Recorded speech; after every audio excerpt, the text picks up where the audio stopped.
আমরা সবাই মনে করি সূরা ইউসুফ মানে হচ্ছে ইউসুফ জুলাইখার প্রেম কাহিনী, আমরা এটাই মনে করি।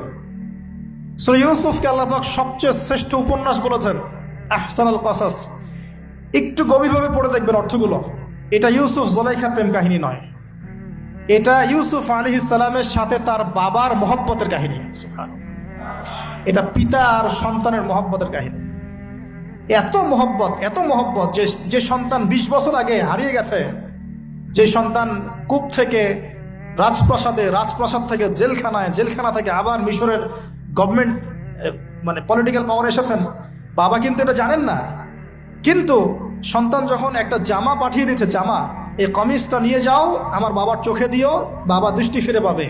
ওই কমিজ নিয়ে যখন কিছু মানুষ আসছে তার বাসার সামনে, তিনি বলছেন, ইন্নী লাআজিদু রিহা ইউসুফ, আমি আল্লাহর কসম ইউসুফের গন্ধ পাচ্ছি। এটা মারা বুঝতে পারছেন সন্তান। একটা স্ট্র্যাটেজি আছে সূরা ইউসুফে, এর আগে একটা লেকচারে বলেছিলাম। ইউসুফ আলাইহিস সালাম এমন অর্থনৈতিক পরিকল্পনা গ্রহণ করেছিলেন যার ফলশ্রুতিতে মিশরের লক্ষ লক্ষ আরো বেশি দুর্ভিক্ষ থেকে বেঁচে গেছে। আর এখানে তার বাবা গন্ধ পাচ্ছেন, মহব্বত। এই কথাটা, এই আয়াতটা আসলেই চোখ দিয়ে পানি বের হয়ে যাবে। ইন্নী লাআজিদু রিহা ইউসুফ, আমি ইউসুফের গন্ধ পাচ্ছি। আর মানুষ বলছে আপনি পাগল হয়ে গেছেন, কতদিন আগে ইউসুফ চলে গেল, আপনি ইউসুফের কথা বলতে বলতে বলতে বলতে চোখ অন্ধ করে ফেললেন কাঁদতে কাঁদতে, এখন বলছেন ইউসুফের গন্ধ পাচ্ছেন। সুবহানাল্লাহ। তো সূরা ইউসুফ পিতা আর সন্তানের প্রেম কাহিনী, মহব্বতের কাহিনী, ট্র্যাজেডি লাইফের। ভাইদের ষড়যন্ত্রে চলে গেলেন কূপ থেকে রাজপ্রাসাদ থেকে জেলখানায়। জেনার আহ্বান করছে তাকে, তিনি বলছেন মাআযাল্লাহ, আমি আল্লাহর কাছে আশ্রয় প্রার্থনা করছি। এখানে আমরা সূরা ইউসুফ পড়তে গিয়ে ইউসুফ আলাইহিস সালামের বাহ্যিক সৌন্দর্য নিয়ে কথা বলি, তার চরিত্র, তার বাহ্যিক সৌন্দর্য অনেক বেশি সুন্দর। সূরা ইউসুফ আলাইহিস সালামের এই যে জেনা থেকে মুক্ত থাকার শিক্ষা, এটা যদি আমাদের যুব সমাজ নিতে পারে, ইনশাআল্লাহ অর্ধেক কাজ হয়ে যাবে ইনশাআল্লাহ। কত পার্সেন্ট যুবক আছে বলেন দেখি, একটু অনেস্টলি বলেন। সূরা ইউসুফ আলাইহিস সালামের মতো এরকম তাকওয়া, পরহেজগারিতা, জেনা মুক্ত জীবন যেমন করতে পারে। আমরা তো আরো ইচ্ছা করে প্রেম করি, অ্যাফেয়ার করি, রেপ করি, এই করি সেই করি। আর তাকে অফার করা হচ্ছে সম্ভ্রান্ত পরিবারের একজন রাজার স্ত্রী।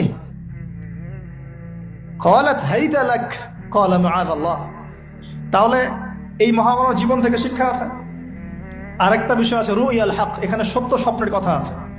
তাই যারা বেশি পরহেজগার হবেন আপনারা কিন্তু সত্য স্বপ্ন দেখবেন এবং স্বপ্নের সত্যতা ডিনাই করবেন না। শেষ জামানায় মুমিনের স্বপ্ন বেশি বেশি সত্য হবে।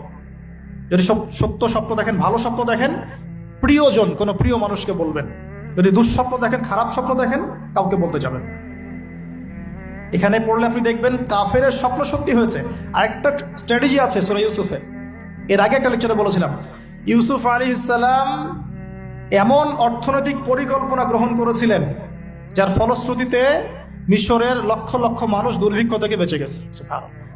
তাহলে এখনকার আমাদের পারিবারিক ক্ষেত্রেই হোক, সোশ্যাল বা ওয়ার্ল্ড অ্যাফেয়ার্সই হোক, ওই ইকোনমিক পলিসি যদি লঞ্চ করা যায়, ইনশাআল্লাহ তাআলা দেখবেন জনগণ না খেয়ে মরবে না। আর এই কথাটা আমি সবাইকে বোঝাতে পারি, বাংলাদেশের মানুষকে বোঝাতে পারি না। কারণ ইউসুফ আলাইহিস সালাম এখানে 7 বছর মেয়াদি একটা পরিকল্পনা নিয়েছেন। অপচয় করো না, যতটুকুতে কাজ হয়ে যায় এতটুকু ব্যবহার করো, বাকিটা সেভ করো। দুর্ভিক্ষ সামনে আসছে, তখন ইনশাল্লাহ বেঁচে যাবে তোমরা। কে শোনাবে কার কথা? গিয়ে দেখেন এক একটা প্রকল্পের কি অবস্থা। অপচয়ে সবচেয়ে টপ জাতি বাঙালি জাতি এখন, তারা ওয়ার্ল্ডের মতো। পানি অপচয়, গ্যাস অপচয়, তেল অপচয় বাদ দেন, এ বলতে গেলে অনেক সময় চলে যাবে। তাহলে সূরা ইউসুফ থেকে আমরা শিখলাম কি? রুইয়াল হক, সত্য স্বপ্ন, ক্যারেক্টার। আমরা শিখলাম এখানে চরিত্র পবিত্র রাখার ব্যাপার। শিখলাম পারিবারিক বাবা সন্তানের মহব্বত। এক্সট্রাঅর্ডিনারি মুসলিম হতে হলে এগুলো দরকার আছে।